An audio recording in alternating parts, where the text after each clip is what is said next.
Bienvenue dans Le Plus, l'émission qui vous embouche un coin et même un coin-coin, puisqu'il sera question dans un instant avec mon invité de canard, et pas n'importe lequel.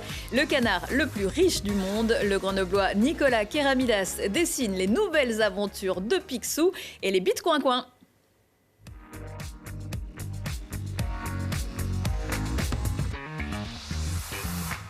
Bonjour Nicolas. Bonjour. C'est pas la première fois que vous travaillez sur l'univers Disney avec les éditions Glénat. Vous avez déjà fait un album sur Mickey, sur Donald, et puis vous vous êtes dit on laisse pas Picsou dans un coin? En fait, je m'étais rendu compte que lorsque j'ai fait Mickey, pour moi, Mickey, c'était le personnage universel et c'était le personnage que tout le monde aimait. Et puis, finalement, en dédicace, je me suis rendu compte que finalement, ce personnage-là, qui est le plus connu, je pense, Mickey est le plus connu, c'est celui aussi qui nous ressemble le moins.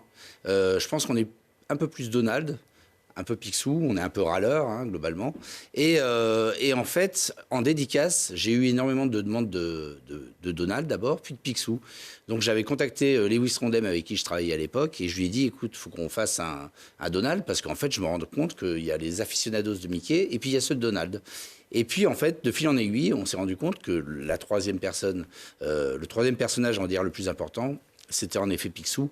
Et voilà, Lewis Rondem a, lui, jeté l'éponge. Et on a pris le relais avec Jules, en fait, qui s'est vu proposer. Donc vous êtes le K, et Jules, c'est le J. Voilà, c'est ça. Mais c'est pas le Jules le rappeur. Non, c'est pas le Jules le rappeur. C'est vrai que ça s'écrit pareil, mais non, pas du tout. On peut rien avoir avec lui. Non, Jules, c'est quelqu'un qui fait beaucoup de bandes dessinées aussi, qui est scénariste de Lucky Luke également, mais en tant que dessinateur et en tant qu'auteur complet, il a fait Silex and the City. Un gros succès, Silex and the City. 50 nuances de grec, etc. Une série sur Arte. Comment vous avez travaillé ensemble? Parce que là, vous êtes au dessin, il est au scénario. Comment vous partagez Alors, comme la plupart du temps, en fait, quand je travaille avec un dessinateur un scénariste qui est aussi dessinateur, il va m'envoyer ce qu'on appelle un storyboard. Alors, c'est vraiment un storyboard bonhomme patate. Hein, c'est à tel point que c'est bonhomme patate, il y avait un petit D quand c'était Donald, un petit P quand c'était Picsou. Et c'est pas foulé. Voilà. Oui, mais en même temps, il y a tout. Il y a des dialogues qui sont dedans, etc. Et moi, ça me permet en fait d'avoir, surtout les cadrages, en fait, d'avoir s'il veut une grande case, une petite case, si le dialogue doit rentrer dans telle case, etc. Et il fait son storyboard, je fais les crayonnés, et puis on fait des allers-retours un petit peu non-stop, finalement. Vous aviez jamais travaillé ensemble? Non, alors c'est toujours... Comment vous connaissiez son univers? Alors, je pense qu'on connaissait moyennement l'univers de l'un et de l'autre. Les hasards ont fait qu'on s'est mis à travailler ensemble parce que Jacques Glénat, qui fait un festival à l'Alpe d'Huez, en fait, on s'est retrouvés par hasard, Jacques Glénat, Jules et moi, côte à côte. Et là-dessus, Jacques Glénat a dit... à Jules, alors tu ferais un Disney pour Keramidas. Et Jules a botté en touche en disant que c'était pas vraiment un univers qu'il connaissait. Et l'aventure aurait pu s'arrêter là et je ne serais même pas là ce soir. Et puis finalement, 8 mois plus tard, on se retrouve au Festival d'Angoulême, côte à côte en dédicace avec Jules, que je ne connaissais pas très bien. Et je lui dis, il en est où cet album? Et là, il me dit, alors écoute, figure-toi que j'ai réfléchi. En fait, ça va être Picsou. Et ça va être sur l'argent dématérialisé. Et ça va s'appeler Picsou les bites coin-coin. Donc déjà, tout était là. Et on a passé, comme souvent en dédicace, en fait, on a passé 3 heures à échanger des idées. Et à la fin de la dédicace, on avait notre album. Et j'ai appelé Jacques et je lui ai dit qu'il pouvait préparer les contrats. Il est malin, ce Jacques Glénat. Il avait senti qu'il y avait une synergie entre vous deux? En fait, c'est un peu pas le rôle, mais on va dire ce qu'aiment bien les éditeurs, c'est faire des couples, en fait. Donc, associer 2 personnes qui ne se connaissent pas spécialement et s'imaginer que ça peut fonctionner. Voilà. Et là, c'est vrai que quand on attaque avec quelqu'un qu'on ne connaît pas du tout... on n'a pas la même bande de copains, etc. Et tout. Il y a vraiment tout qui nous différencie. Mais finalement, l'alchimie a même bien pris. Ça s'est extrêmement bien passé, ce qui fait qu'on envisage effectivement d'en faire d'autres ensuite. Hein, parce que, plein de petits canards. Plein de petits canards. Alors, c'est quoi cette histoire Picsou et les bites coin-coin? En fait, à la base, l'idée, c'est vraiment de s'intégrer dans la série mère.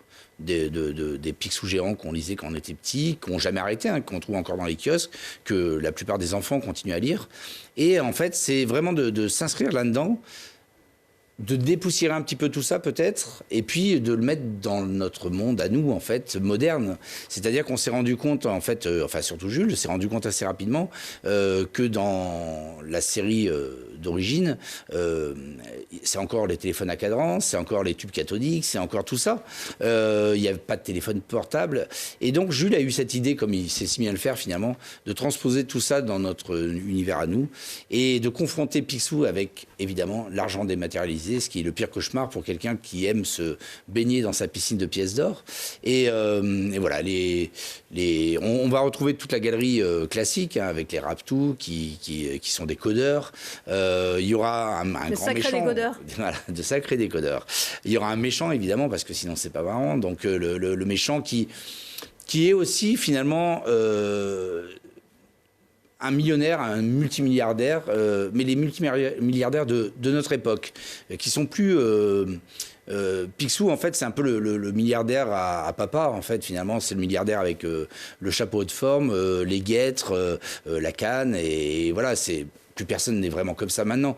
Maintenant, les multimilliardaires, c'est les Elon Musk et ce genre de personnes qui sont des gars sous testostérone, bodybuildés, et qui ne jurent effectivement que par l'argent dématérialisé. Finalement, il n'y a plus ce bas de laine, ces choses de grand-père.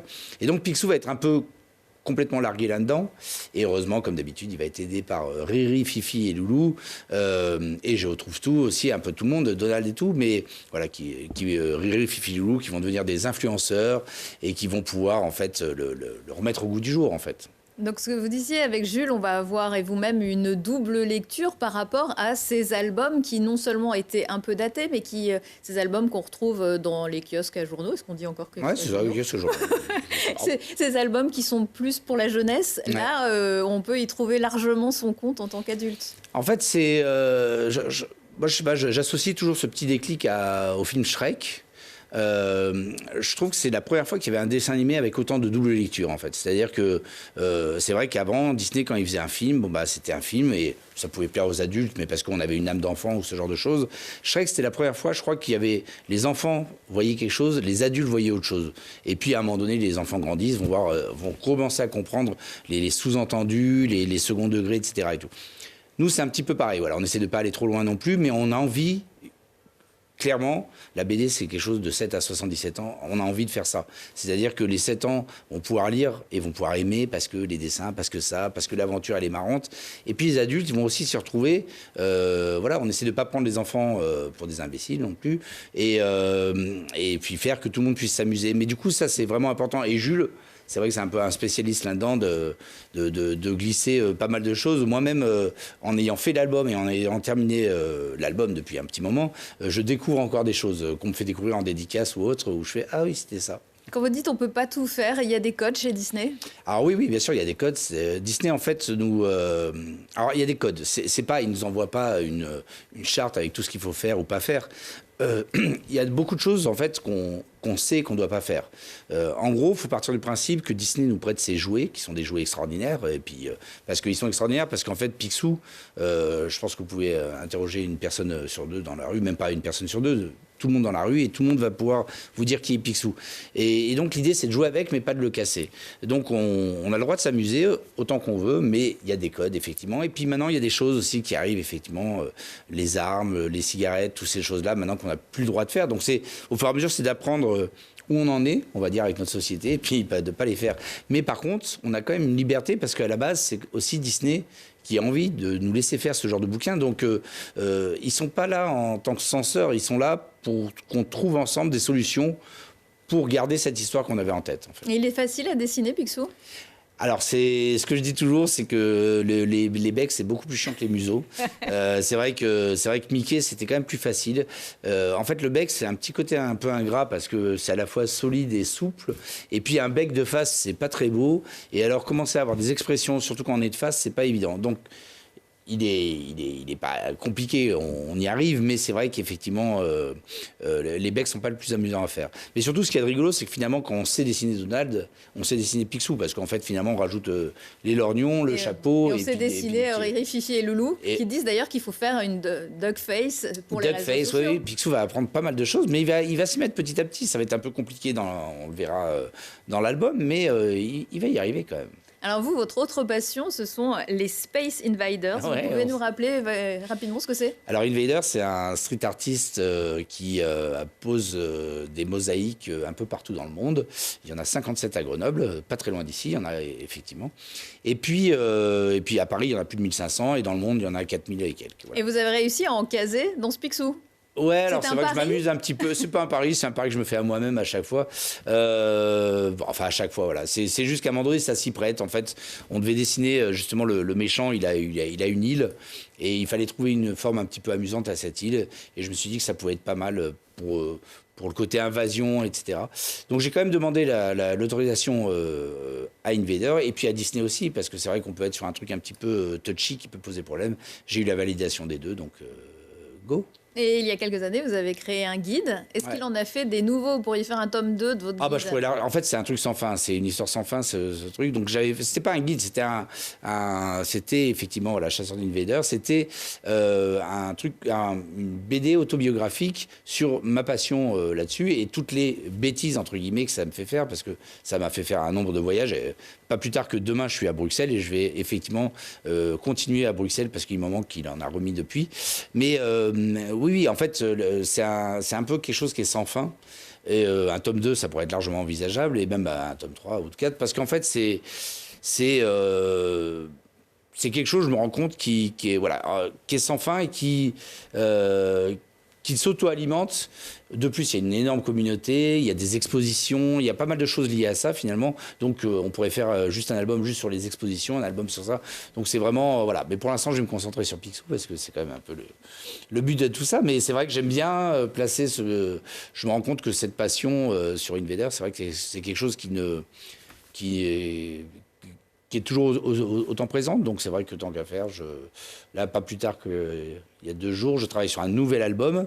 Rien à voir avec Invader, mais j'ai quand même réussi à placer de nouveau un petit space. Et en tant que Grenoblois, est-ce que vous essayez de placer des symboles de Grenoble dans vos BD aussi? Alors, est-ce que j'en ai mis? Alors, j'en ai mis dans Chasseur d'Invader, ça c'est sûr. Et dans cet album-là, non. Non, hélas. Ça veut dire qu'il n'y a pas de Picsou à Grenoble? Il n'y a pas de Picsou à Grenoble. Non, mais c'est vrai que effectivement, alors, je suis très attaché en plus à ma ville. Ça, c'est pas un souci. Et d'ailleurs, c'est vrai que le bouquin d'avant ouvrait le premier chapitre, c'était sur l'invasion à Grenoble, qui n'est pas la plus représentative d'Invader, mais qui me faisait moi le plus plaisir et qui me parle le plus. Mais c'est vrai que Picsou, le problème, c'est que déjà, dès qu'on s'éloigne effectivement à la base, c'est Donaldville, en fait. On est quand même dans un truc qui est à la fois réel et fiction. Alors, c'est vrai que dans cet album-là, on va quand même aller à une espèce de pseudo-Cannes, qu'on n'appelle pas Cannes, hein, mais voilà, c'est le festival des Cannes. Mais voilà, après, c'est vrai qu'il faudrait voir avec Jules. Le problème, c'est qu'avec Jules, effectivement, on n'a pas le même historique non plus.